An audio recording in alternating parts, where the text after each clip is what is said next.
Okay, we won. Football team's ahead 14-3. That's a great afternoon so far. Questions? Jared Fialco. Roy, knowing your long-standing personal relationship with Lavelle, is there any part of you that would like to see this series continue almost to a year-by-year level? Haven't even thought of that, but Lavelle and I even talked before the season started, before all this stuff really got bad, that if we had been able to play an exhibition game, we were going to play them and start something where I played the historically black schools in an exhibition game every year. And I was wanting to start with Lavelle because he's such a good friend. He's a guy I trust. And I've never done what I did during the game today. I called a timeout because I was so mad at those guys, and because we started to shoot a free throw, and two guys told me they had the same guy. And so that's the reason I called a timeout. And so I went down and said, Lavelle, I was just trying to coach my freshmen. And he said, oh, well, don't worry about it. We needed the timeout too. But I don't know that I've ever done that, but that just shows how much I appreciate him, appreciate who he is and what he does. Ross Martin. Ross Martin, sorry. Ross. All right, Josh Graham. My internet connection's messed up. Real quick, I want to follow on what Jared asked about there. You've never had any issues with, big schools, small schools, traveling on the road at all. Have you ever once considered what it might mean to an HBCU to play at their? That's what playtek.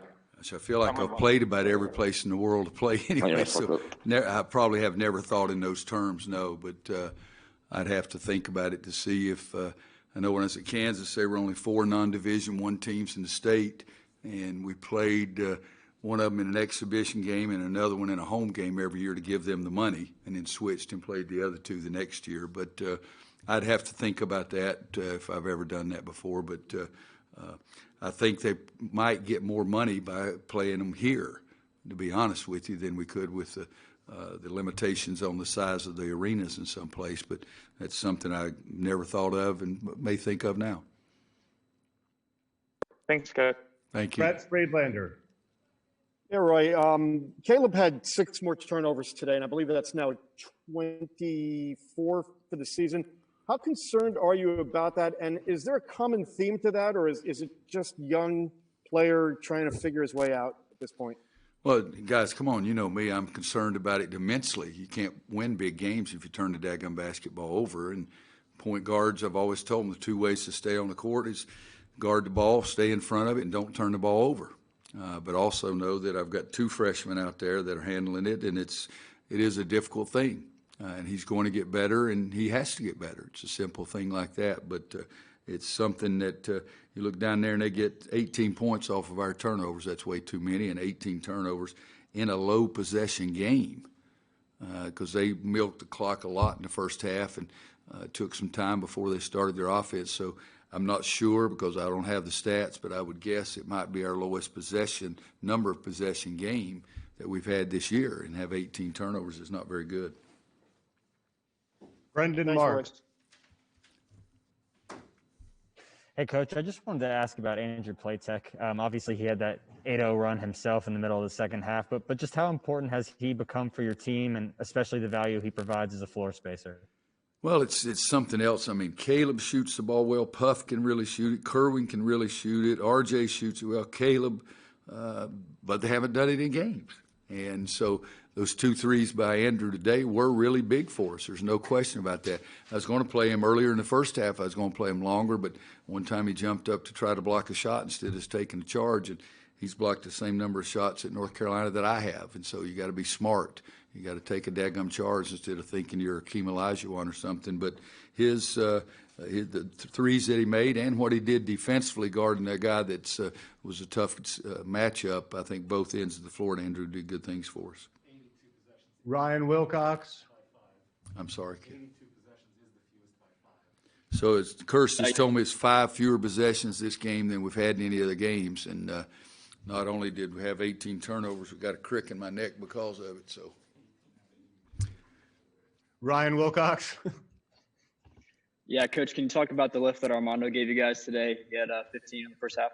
Well, I think at the first half he was the only offense. You look down there, 6 for 7 from the floor, 7 for 10 from the line, 11 rebounds, and only 1 turnover. So he didn't get caught by the turnover bug. But no, I think Armando was really good for us.